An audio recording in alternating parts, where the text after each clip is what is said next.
অন্তর্বর্তী সরকারের অধীনে স্থানীয় সরকার নির্বাচন চায় না বিএনপি। দলটি মনে করে সরকারের উচিত জন আকাঙ্ক্ষাকে প্রাধান্য দিয়ে জাতীয় নির্বাচনের দিকে অগ্রসর হওয়া। জানা গেছে, জাতীয় নির্বাচনের আগে কোনোভাবেই স্থানীয় নির্বাচন চায় না বিএনপি ও সমমনা দলগুলো।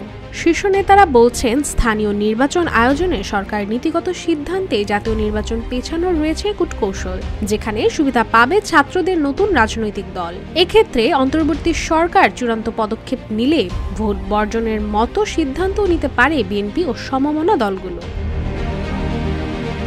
সম্প্রতি এমনই এক তথ্য নিশ্চিত করেছেন এলজিআরডি উপদেষ্টা আসিফ মাহমুদ। জানিয়েছেন, স্থায়ী নির্বাচন নিয়ে সরকারের এমন অবস্থানের পক্ষে নয় বিএনপি।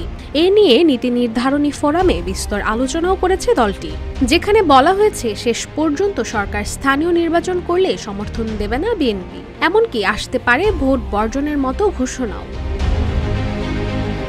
বাংলাদেশের রাজনৈতিক ইতিহাসে অনির্বাচিত এরশাদ সরকারের আমলে স্থানীয় সরকার নির্বাচনে রয়েছে খারাপ নজির। সেই উদাহরণ টেনে বিএনপি নেতারা বলছেন, স্থানীয় সরকার নির্বাচনের নামে অহেতুক সময় ক্ষেপণ করা হবে। এর পেছনে রয়েছে সমন্বয়কদের নতুন রাজনৈতিক দলকে শক্তিশালী করার কূটকৌশলও। এদিকে বিএনপির স্থায়ী কমিটির সদস্য মেজর হাফিজ উদ্দিন আহমেদ বলেন, সরকারের মূল লক্ষ্য নির্বাচনকে পিছিয়ে দেওয়া। তবে ছাত্রদের সমন্বয়ে যে দলটি তৈরি হচ্ছে তাদের উচিত সময় দেওয়া, যাতে তারা নিজেদেরকে গুছিয়ে নিতে পারে, কেননা তাদের নেই কোনো ক্যাডার। এই বিষয়ে সালাউদ্দিন আহমেদ বলেন, স্থানীয় সরকার নির্বাচন একটি দীর্ঘ প্রক্রিয়া। একটি নির্বাচন করতে প্রায় 3 থেকে 4 মাসেরও বেশি সময় লাগে। উপজেলা, পৌরসভা বা সিটি কর্পোরেশনও লাগে আরো বেশি সময়। এই ক্ষেত্রে এই নির্বাচনের জন্য এত দীর্ঘ সময় তো নেই।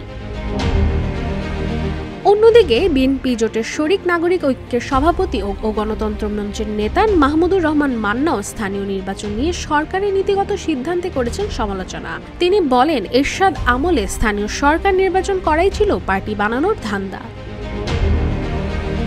যদিও মাহমুদুর রহমান দাবি করেন, জনগণের সেবার জন্য স্থানীয় সরকার প্রয়োজন, তাই রাজনৈতিক সরকারের অধীনে স্থানীয় সরকার নির্বাচনের পক্ষে তিনি। রাশিকা হোসেন, রূপালী বাংলাদেশ।